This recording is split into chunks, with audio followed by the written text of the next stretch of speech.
In this video, I'm going to be installing the integrated engineering cold air intake for MQB platforms on my Mk7 Golf Sportwagen.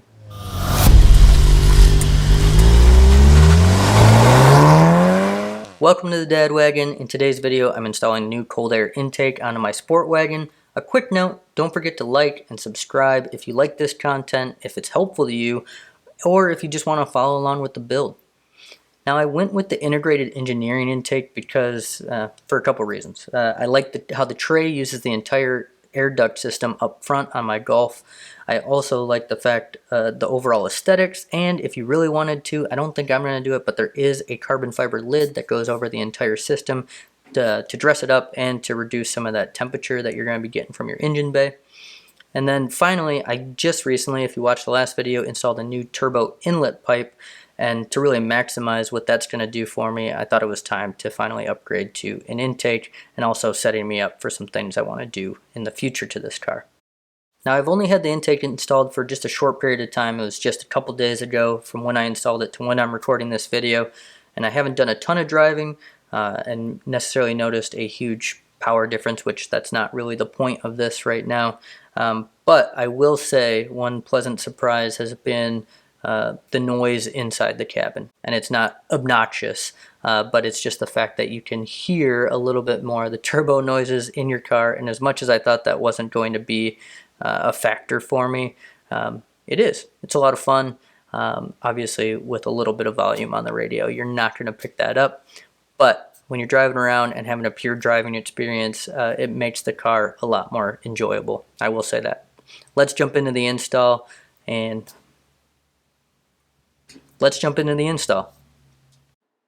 first step is a very easy one. Simply remove the engine cover. Here I'm removing the intake hose. You're going to need a set of vice grips or clamp pliers if you have that special tool as well. Simply squeeze to release the tension and then pull the hose from the air intake box. To finish removing this hose, you're going to need to release the tension that's on the clamp that holds the hose onto the turbo inlet. I'm using a flathead screwdriver to do this, and you can use that on all the clamps. However, if you had the proper hex bit to do this, it would make it much easier. Not a necessary step, but a suggested one. Take a clean rag and put it inside the turbo inlet to make sure nothing falls inside. Now let's remove the secondary air intake. All you have to do is squeeze the sides and pull it directly out. You'll also want to remove this vacuum hose that's connected to the air box. I used a small forceps tool to help release the tension so that way you didn't stretch or tear that hose when you take it out. Now remove this coolant hose from its brackets. Next, grab a T25 to remove the two screws that hold on the front half of the air box. This part takes just a little bit of finesse. You're going to want to remove the passenger side of this from its brackets first and kind of twist towards the driver's side, and you'll be able to remove this pretty easily once you free it up from the main airbox section. Now we're going to remove the rest of the airbox. Make sure you pull straight up to not damage those studs, and just pull it out with the entire rubber grommet. For this part, you're going to need the two rubber caps that came with your intake. Those are going to be used to cap off the coolant system until you replace that coolant hose. A quick note about this install in general. Now you're going to want to performing this when the engine is cool to very lukewarm. It will help with getting a few of the plastic components out without breaking them, especially in this winter time, for it to be slightly warm, but you do not want that coolant to be hot or pressurized at all. Also, if it is slightly warm, you can undo the top of your radiator cap to release a little bit of that pressure. Using a pliers or vice grip, remove the clamp that holds on the coolant hose. Then grab that cap. You're going to want to remove that coolant hose as quickly as possible and put that cap over top so you don't lose too much fluid. Alright, let's repeat that same process on the other side of this coolant hose that's closer to the radiator. Grab a set of vice grips, and while you're releasing the tension on the clamp, slowly pull that hose off and then get your rubber cap ready, because this one will have much more fluid coming out of it, so you want to cap that off pretty quick. Now you've removed all the needed components and it's time to move on to installing the new Integrated Engineering Intake V2. The first step is going to be to install that replacement coolant hose, which reroutes it nicely underneath the new intake. You're going to need these two small clamps that are provided in the hardware kit. To make it a little bit easier, I took the metal clamp and put it on the metal side of the coolant line. That way, when I installed the new coolant line, I could simply slide it over and tighten it up. On the radiator side, make sure you put the clamp onto the hose before you get started. I placed a rag underneath this spot to catch any excess coolant,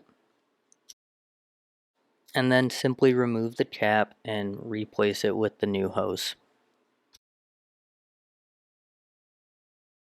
Alright, now it's time to assemble your new IE intake, and that's really just taking the 4 provided pieces of hardware that they give you.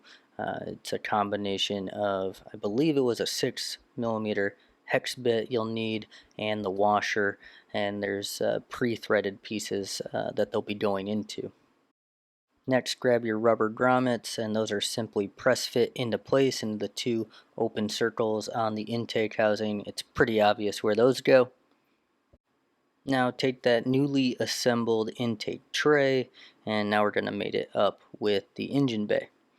I started by making sure the alignment was right towards where the air intake begins at the front of the car, making sure my alignment was correct and accurate there, and then making sure it also fit into where the rubber grommets needed to be placed in where the old air box was.